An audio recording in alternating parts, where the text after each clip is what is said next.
po si Kay Orongan, 27 years old. Nakatira po sa Dasmariñas City, Cavite.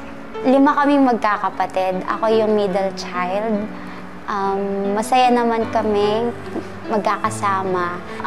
Si Papa, good provider naman siya sa family.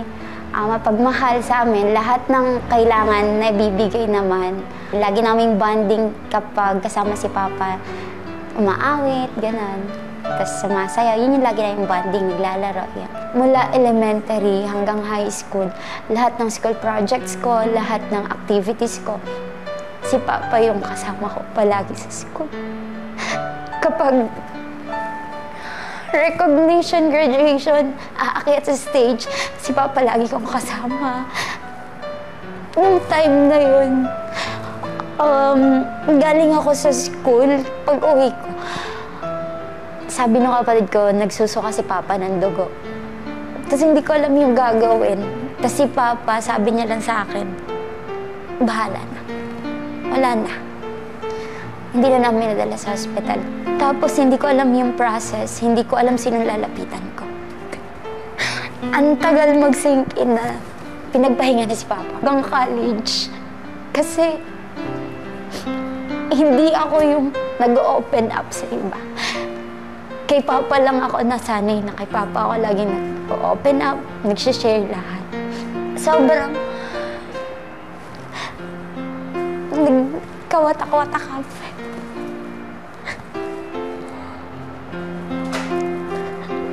Ang hirap mag-reach out. Hindi ko alam kanino lalapit.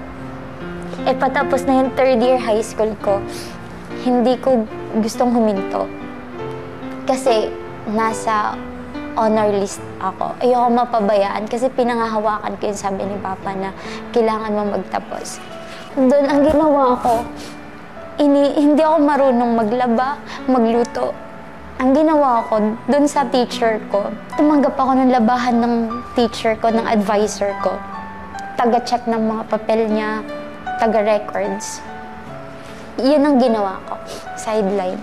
Tapos hanggang sa lumipat kami dito sa Caloocan.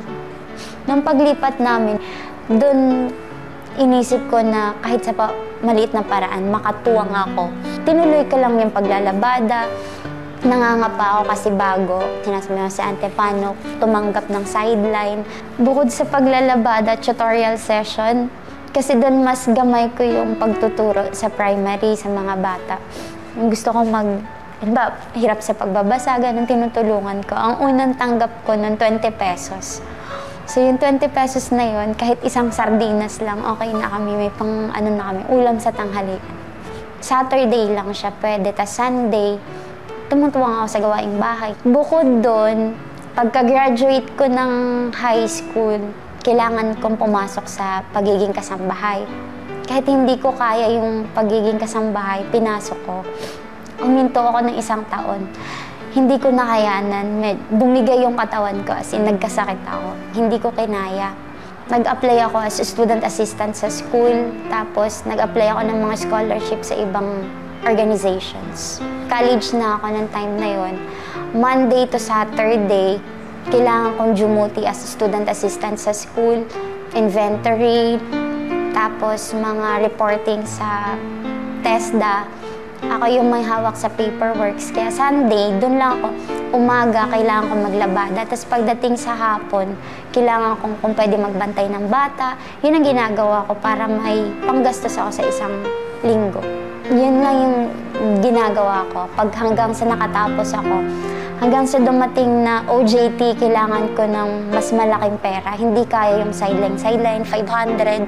Yun, ang ginawa ko, nung time na yun, nag-risk ulit ako, nangutang ako. Yung 1,000 na yun, inutang ko sa kakilala ni Ante.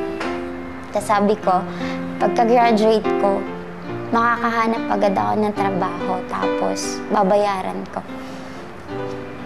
Sa awat tulong naman, salamat sa Diyos, nung pag-apply ko sa isang school na yun, ang bungad sa akin, willing ka bang magturo ng senior high? Tapos sabi ko, opo. Tapos yun ang binigay na teaching load agad sa akin. thankful and napaka-grateful sa awa tulong ng Diyos. Kasi kung hindi siguro ako nagkaroon ng lakas ng loob din, siguro yung mga depression, anxiety, hindi ko nakayanan yun. Naging motivation siya as para maging emotionally, physically, mentally maging strong sa awa tulong ng Diyos. Yung pamilya namin, sa awa tulong ng Diyos, sa sobrang dami naming pinagdaanan, buo ulit kami. So ngayon po sa awa tulong ng Diyos, isa na po akong licensed professional teacher. Nagtuturo po sa isang international school. Ayun po, awa tulong po nakakapagpatuloy at nakakapagbigay suporta hindi lang po sa pamilya ko, pati na rin po sa ibang tao. Sa mga may pinagdadaanan po, sa mga problemang kinakaharap sa buhay, itinitest lang yung sarili mo kung hanggat kaya mong bumangon, babangon ka sa awa tulong ng Diyos, hindi ka naman pababayaan. Kailangan mo lang panghawakan yung pananampalataya mo sa Diyos. Huwag po tayong susuko sa buhay, laban lang.